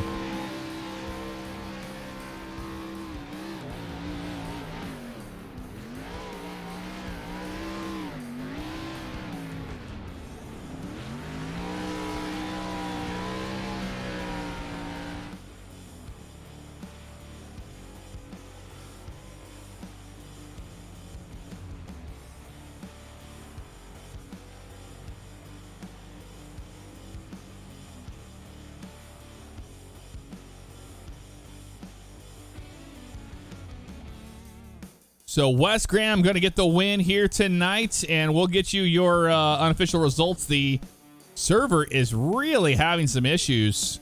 Very, very buggy for whatever reason. I'm not sure why. But Wes gets it done here tonight, and here is your results when they pop up. Wes Graham taking the win. Nick Sargent in second. Brandon Buggs to third. Leonard Fodorero in fourth. Joel Brown fifth. Sixth goes to Zachary Guzman. 7th to James Hilton. 8th to Jason Lance. 9th to Mitchell Calvin. And 10th to Robert Webb. What a great night for Robert Webb. 24th and gets a top 10 out of all of that. Really good indeed. P11, Alex Reno. Austin Johnston. Then we have Orendorf. Gould, Cyrus, Schultz. Siv Ryan in 17th. Ryan Potter to 18th there. Rick Evans in 19th. And Andrew Ewing in 20th. Rounding out the rest of the field, Robert Bearder, Clint Spells, Jeffrey Spells, Joe Ogle, Tyler Thomas in 25th. Last again. Well, stick around. We're going to talk to the winner and some other drivers in just a few.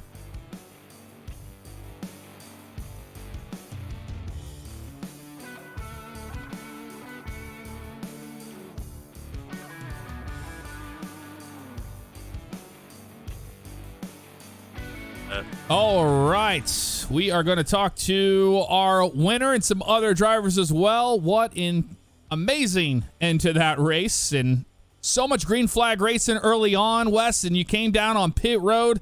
You had a different strategy. You wanted to do something different than what the 67 was doing, but man, it seemed like the track position really worked in your favor, and you got the win out of that. Tell us about your race. Yeah, well, first off, got to thank WMD Paint Shop. Proud to get a win with him on the hood here while he has to redo the entire field's ARCA paints over the weekend. So don't say that. Big shout out to Tony for making us look good. But yeah, once Leo came in on 45, I was like, he's gonna come in 45-90. He did it. He stuck to his strategy, and coming in on lap 50, I lost like about 7 seconds to him, and made up all of that, or just about all of it, before he came into pit on that second green flag pit stop. And then I was like, yeah, I want to make it to 100 because I came in on 50, and 3-4 laps later, the entire face of the race changed. I thought that we had the right call when they all had to stay out and take the wave around, so they couldn't come in and get any tires or anything. So I was hoping that us having fresh tires would just, benefit us there. And then it got a little bit further, a little bit closer to towards the end of the race, and we decided to come in again.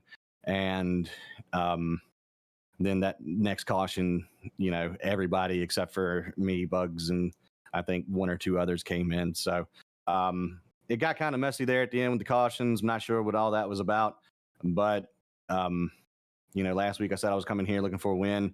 After Leo pitted, I was like, well, I'm gonna be lucky if I get a top 5, maybe even a top 10 here. So to pull out with a win and hold off Sargent like that, he was definitely he had something at the beginning of the race that nobody else did. I didn't notice.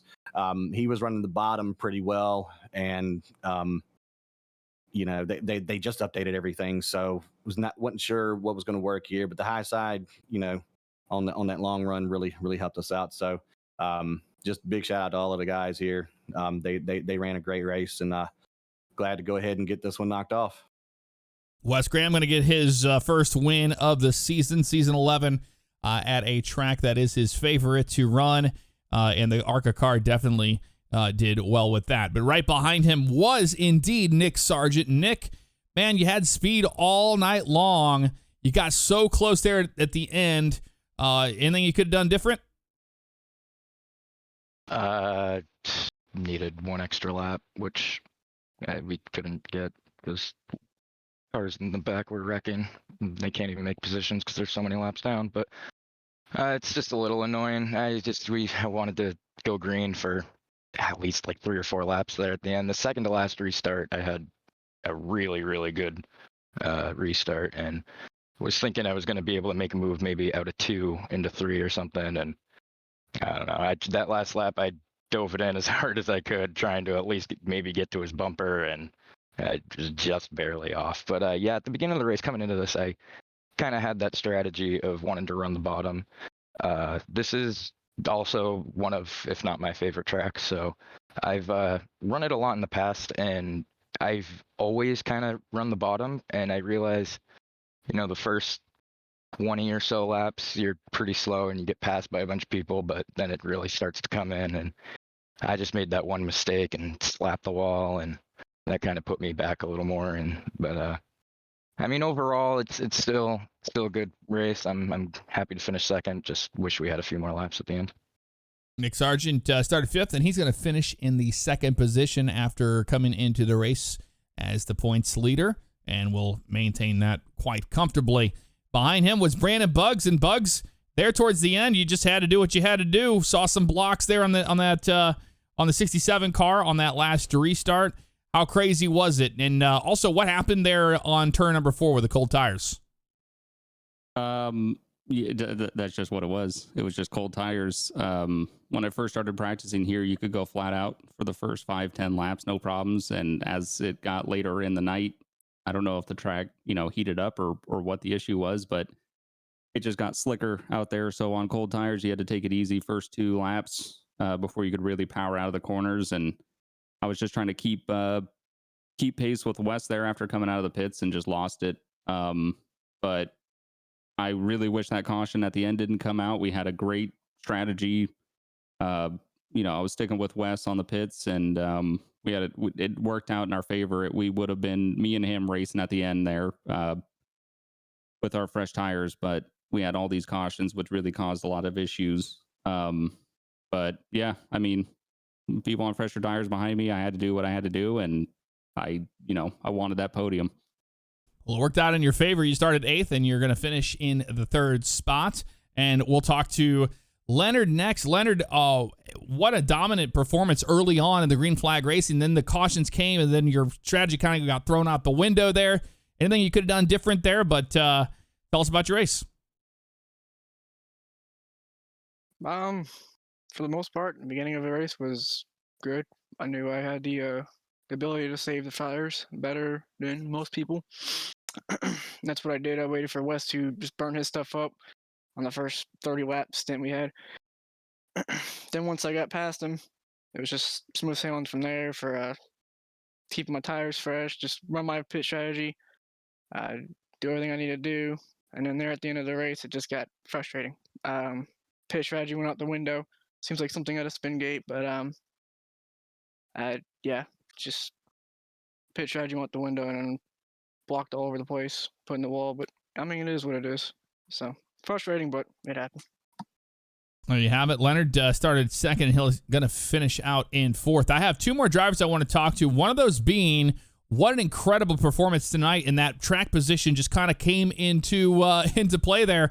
Guzman, you started 26th, and you're going to get a 6th place finish tonight.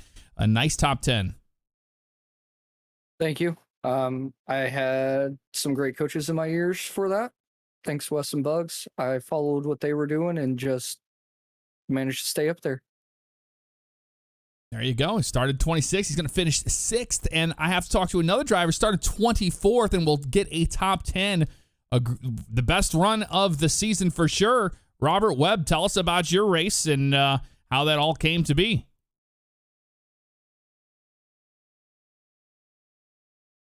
If Webb's here. He normally doesn't show up. Oh, okay. Well, he got a top 10 there, so I'll talk to one more then, and that will be James Hilton. You had a heck of a night there. Started 18th, and you finish in the 7th position. Didn't go your way in the beginning. Got in the wall and went to the back and had to use a faster pair. Tell us how everything came to be. Man, it was great. Super great. I was hoping that we went green at the end. I felt like I would have been a little better in position, track position wise at the end. Because before we even got to pit road, I was already back up from like 25th. I was back up to like 18th. And when I got in the wall, I lost a good 12 seconds. So definitely was managing the tires really good. And yeah, I didn't even get an incident point. I was just like stuck in the wall when I got put into it, and entering the corner and rode it all the way around. No clue how I didn't get an incident point, but these cars are fun, and super excited for the rest of this season. This is you have to wheel them, and that's the type of racing I enjoy. So there you go. Started 18th, will finish in the 7th spot. Last person I want to talk to you very quickly, Joel Brown, started 21st. He gained 16 positions tonight. That's going to help in the points for sure. Tell us how it all went down, Joel.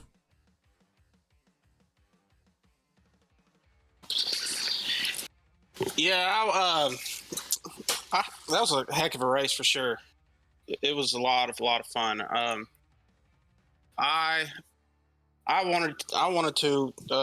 I didn't want to qualify because I was really tired coming to this race, and I didn't think I would get up there all the way to the front. But got about halfway through, and man, the second run there, I burnt my tires way off, and I don't understand why there was such a big difference from the first run and the second run. But yeah, getting there towards there at the end, up front, I saw where they went down to pit first, and Fodderero, me and Ryan, that stayed out, and I was like, man, I don't know if we should have stayed out. I think we should have got tires, but luckily we had a few more cautions there towards the end, so it worked out in our favor. There you have it. That's going to do it for us tonight. 21st all the way to a top 5 finish for Joel Brown. Let you guys get back to it, and we'll see you next week. Thanks for the broadcast.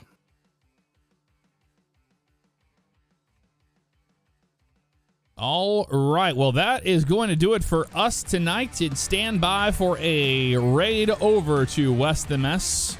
The winner tonight, be sure to say congratulations to Wes. Want to thank all of y'all for tuning in here live on Twitch. All of the love and support. I saw a lot of subscriptions going out and all that stuff. I really do appreciate that. You guys are amazing. I'm going to let you go over to Wes the Mess 88. Show him some love on all of that. Incredible run tonight at Kansas. And we move on next week. We will be at, get the schedule up here really quickly. We'll be at Sonoma Raceway for some road course racing. Yeah, should be a good time. Thank you guys so much. We'll see you next week. Enjoy the rest of your evening. Stand by for Raid 2 West.